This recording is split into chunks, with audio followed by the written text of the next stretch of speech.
ઇંગ્લેન્ડના ઉત્તર પૂર્વ કિનારે સોલોંગ નામનું પોર્ટુગીઝ કન્ટેનર જહાજ યુએસ લશ્કરના ચાર્ટર્ડ ઓઇલ ટેન્કર સ્ટેના ઇમેક્યુલેટ સાથે મધદરિયે અથડાયું હતું. આ માલવાહક જહાજમાં સોડિયમ સાયનાઇડ હતું, જેના કારણે અકસ્માત બાદ ભારે આગ લાગી હતી. આ ભયંકર ઘટના બાદ તુરંત જ બચાવ કાર્ય હાથ ધરવામાં આવ્યું અને સ્ટેના ઇમેક્યુલેટ જહાજના તમામ સભ્યોને બચાવી લેવામાં આવ્યા હતા.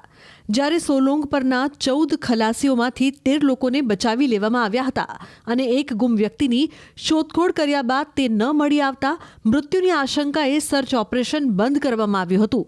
દ્રશ્યોમાં જોઈ શકાય છે કે આ ટક્કર એટલી ખતરનાક હતી કે ધુમાડાના ગોટે ગોટા આકાશમાં ઉડતા જોવા મળ્યા હતા.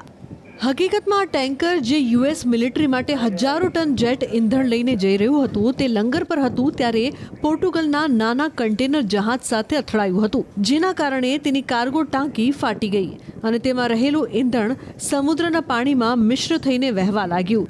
આ ટક્કરથી બંને જહાજોમાં આગ લાગી ગઈ, જેના કારણે અનેક વિસ્ફોટ થયા અને બંને ક્રૂને જહાજ છોડી દેવાની ફરજ પડી. ઘટના બાદ તુરંત જ ઇમરજન્સી ટીમોએ ઘટના સ્થળે helicopter, fixed wing aircraft, life boat અને નજીકના ફાયર ફાઇટર જહાજો મોકલ્યા હતા. યુકે કોસ્ટગાર્ડે એક નિવેદન આપતા જણાવ્યું હતું કે 32 ઘાયલ ક્રૂ મેમ્બર્સને સુરક્ષિત રીતે કિનારે લઈ જવામાં આવ્યા હતા, જેમાં એક વ્યક્તિને હોસ્પિટલમાં દાખલ કરવામાં આવ્યો હતો, જ્યારે સોલોંગ જહાજનો એક ક્રૂ સભ્ય ગુમ થયો હતો, જેની શોધખોળ સમાપ્ત કરવામાં આવી છે.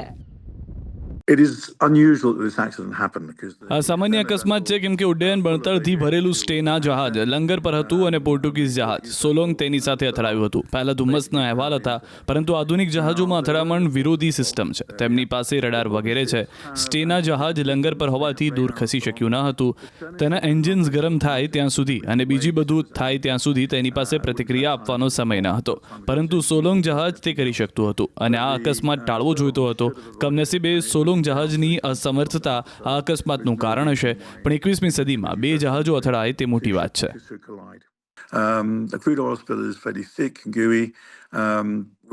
ક્રૂડ ઓઇલ ખૂબ જ જાડું અને ચીકણું છે. આપણે ક્રૂડ ઓઇલના ઢોળાવવાનો સામનો કરવામાં ખૂબ જ સારા છીએ. આ પ્રકારના ઢોળાવ જેટ ફ્યુલ સ્પિલની સમસ્યા એ છે કે તે બાષ્પીભવન કરશે, જે કદાચ સમુદ્ર માટે સારા સમાચાર છે, પણ વાતાવરણ માટે આ સારા સમાચાર નથી. આ વિસ્ફોટની સંભાવનાના સંદર્ભે તેને વધુ ખતરનાક બનાવે છે, તેથી તેની સાથે ખૂબ જ કાળજીપૂર્વક વ્યવહાર કરવો પડશે. અને હાલમાં તમે જાણો છો, પવન તેને કિનારા તરફ લઈ જઈ રહ્યા છે. મને લાગે છે કે જ્યારે તે કિનારા પર અથડાશે ત્યારે તે વિસ્ફોટ કરશે તેવી શક્યતા ખૂબ જ ઓછી છે, પરંતુ તે કિનારા પર પ્રદૂષણની ઘટનાઓનું કારણ બનશે.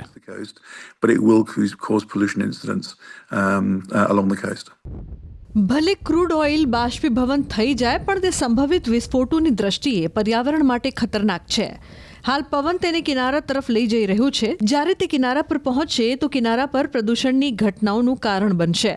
જો કે આંતરરાષ્ટ્રીય દરિયાઈ સંગઠનના પ્રવક્તાએ જણાવ્યું હતું કે હજુ સુધી કોઈ પ્રદૂષણની પુષ્ટિ થઈ નથી.